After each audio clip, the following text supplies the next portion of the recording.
membaca Al-Quran. Tak foto tak itu sih Pak Lugur.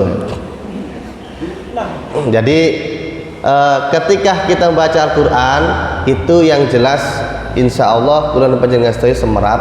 Al-Quran itu adalah kitab suci kita, kitab suci umat Islam. Lah Quran panjenengan sedaya semerap. Jangan sampai salah. Al-Quran itu berapa juznya? Ada loh yang mengatakan lebih dari 30. Ada. Nah itu tidak tahu, belum membaca apa sengaja, itu kita walam. Yang jelas Al-Quran itu adalah 30 juz. Tidak akan bertambah maupun berkurang. Suratnya ada berapa? 114. Lah kita harus ingat, ini mengingatkan kula panjenengan sedaya. Kita sebagai orang Islam ditanya, "Mbah, ngapunten nggih. Mbah Kung, saya dapat PR ini, surat dalam Al-Qur'an itu ada berapa?" Aduh lali. Lah ini diingatkan 114. Siapa tahu ya, namanya anak-anak kan tanya itu belum paham maksudnya jumlahnya berapa, mungkin di sekolah sudah disampaikan tapi lupa.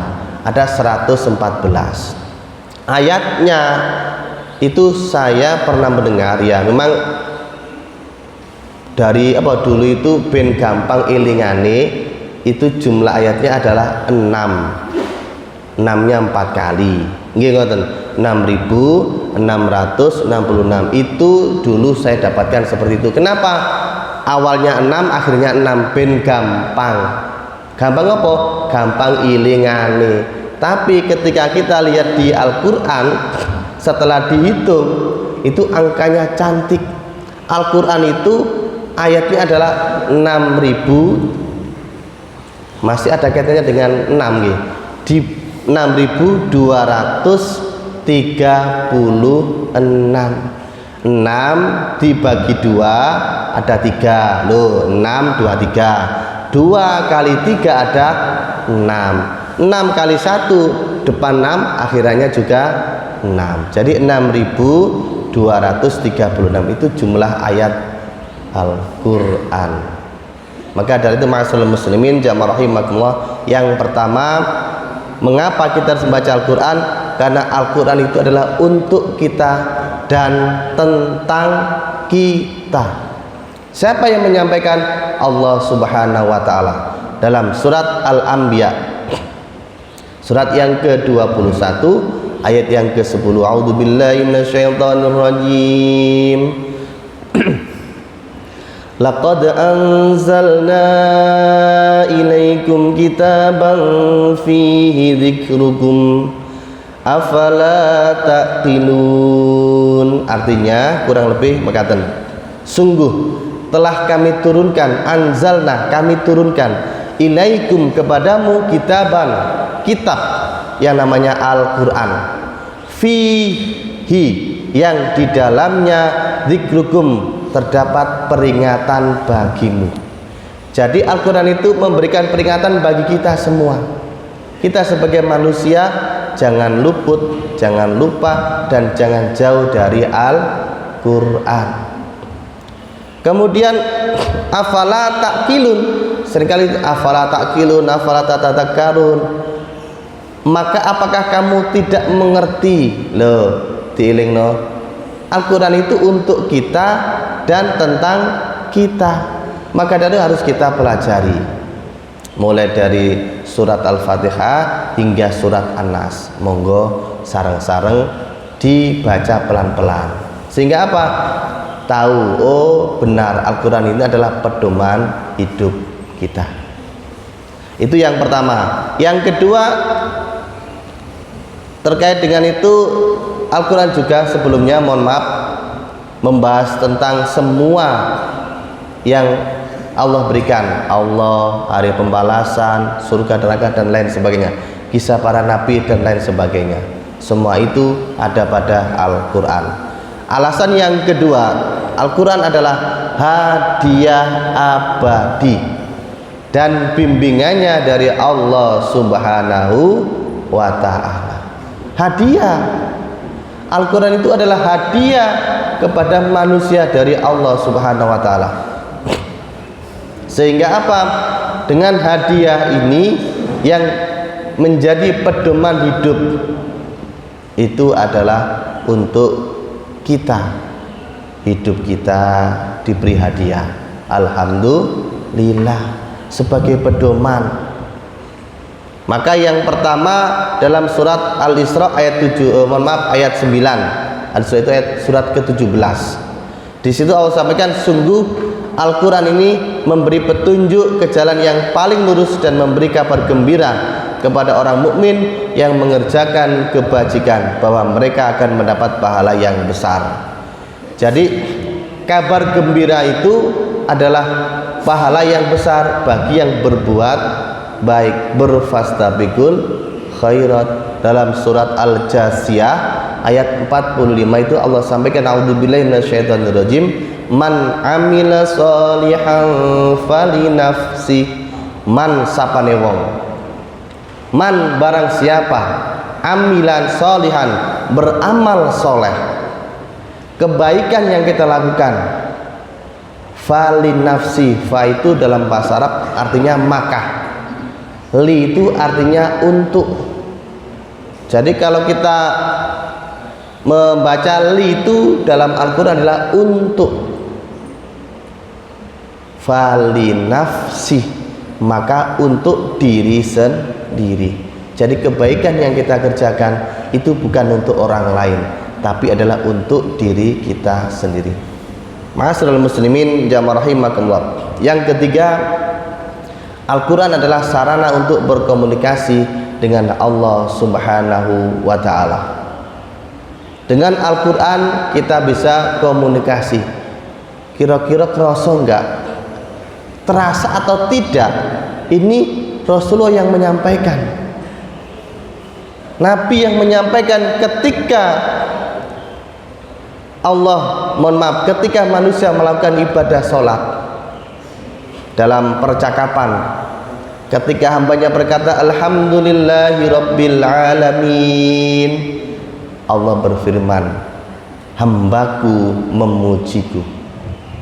Ini percakapan mulai dari surat Al-Fatihah. Kemudian Ar-Rahmanir Rahim, hambaku telah memujiku. Maliki yaumiddin, hambaku telah memuliakanku. Jadi semuanya apa? Ada komunikasinya, ada balasan dari Allah Subhanahu wa Ta'ala. Maka dari itu ma'asyiral muslimin jamaah rahimakumullah, mari kita tanamkan pada diri kita, generasi kita, untuk senantiasa dekat dengan Al-Quran, sehingga apa? Terwujud generasi yang Qurani. Oleh karena itu mari kita bersama-sama, sehingga dengan Al-Quran insya Allah generasi ini akan menjadi lebih baik. Kalau lihat generasi sekarang ini, naudzubillah, mugi-mugi tidak ada pada keluarga panjenengan. Jadi saya dulu pernah di Al-Mutakin, nggih Pak nggih. Di Al-Mutakin itu saya ceritakan, masuk gang 3 itu anak seusia segini ini membawa alat segini Pak. Entah itu samurai atau sekedar balok. Itu jam 3:30. Jadi dipegang itu 2 anak. Nah itu dari mana anak segitu itu?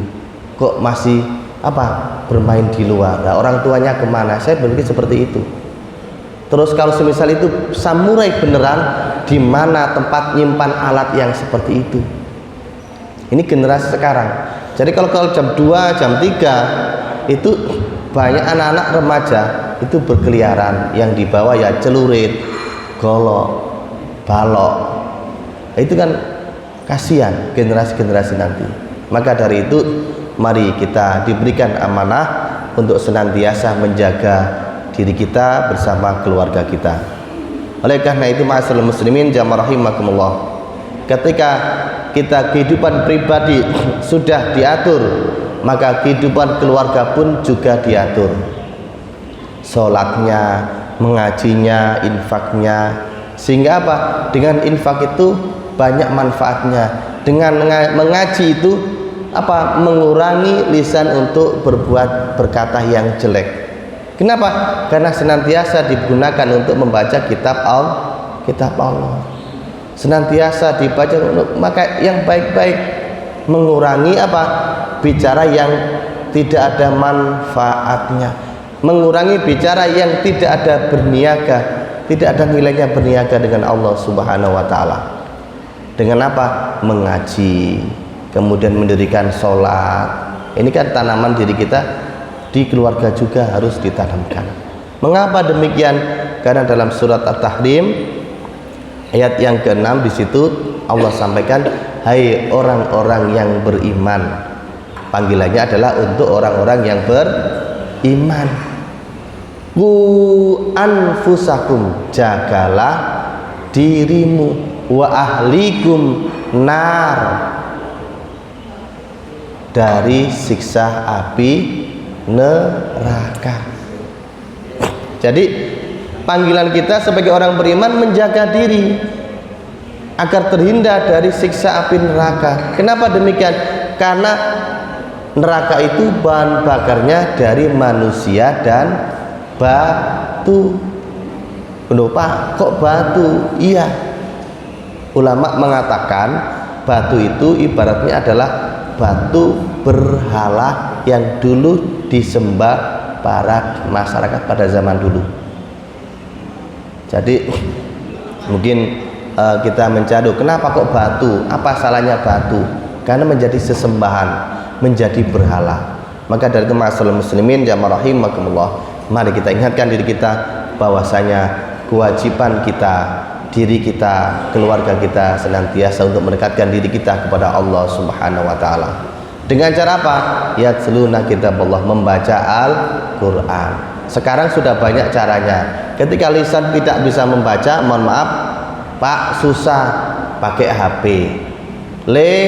Bukakno surat iki tak rungokne dulu. Nah, sekarang sudah canggih-canggih, kita tinggal menyimak, menyimak, mendengarkan.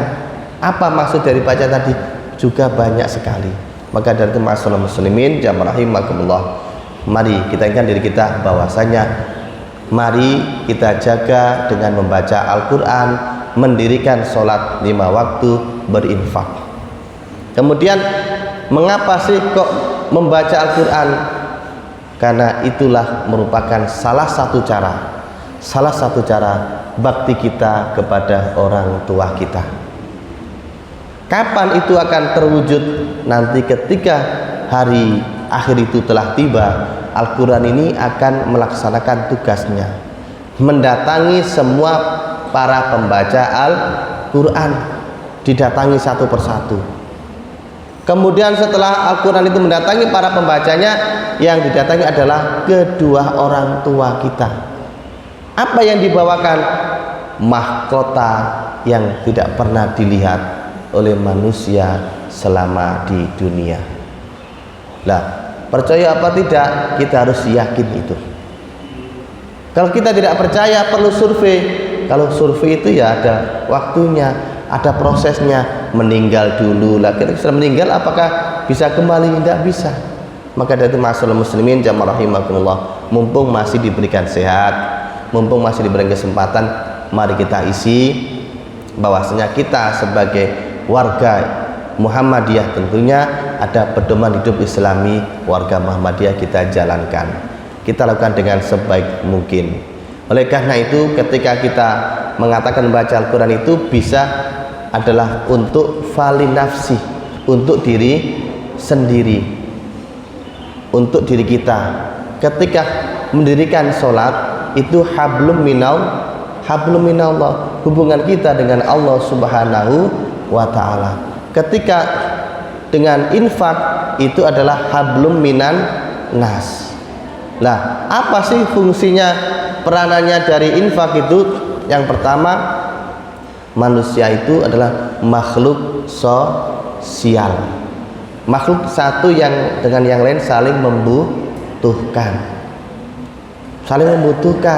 Kemudian dengan infak kita bisa saling tolong menolong. Surat Al-Maidah ayat 2 sudah jelas kita baca dan sudah jelas kita seringkali mendengar.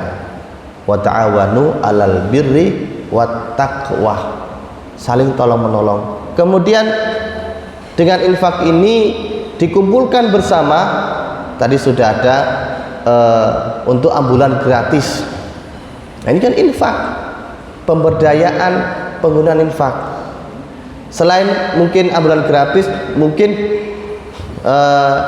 niatkan infak ini adalah pemberdayaan masyarakat di lingkungan sektor usaha, pemberdayaan jamaah. Mungkin jamaah butuh modal, bisa pinjam dari situ, dari uang infak. Artinya khusus untuk dipinjamkan sebagai modal. Terkait dengan nanti usaha yang dilakukan, ada hasil yang maksimal, siapa tahu Allah memberikan, kemudian dia infak bisa 2 kali lipat. Oleh karena itu sedikit yang bisa kami sampaikan sebagai penutup closing daripada materi saat ini. Mari kajian subuh ini kita manfaatkan dengan baik. Semoga menjadi jamaah yang ceria. Jamaah yang ceria itu dengan sudah semerap, jamaah yang cerdas, jamaah yang empati, jamaah yang religius. I-nya itu adalah istiqomah, A-nya adalah amanah. Nah, amanah kita adalah Allah sampaikan, dialah Allah yang menciptakan, huwa ansa'akum minal dari bumi, wastakmarakum fiha, dan sebagai pemakmur di dalamnya. Yang membangun masjid ini adalah manusia, maka kewajiban kita adalah memakmurkannya.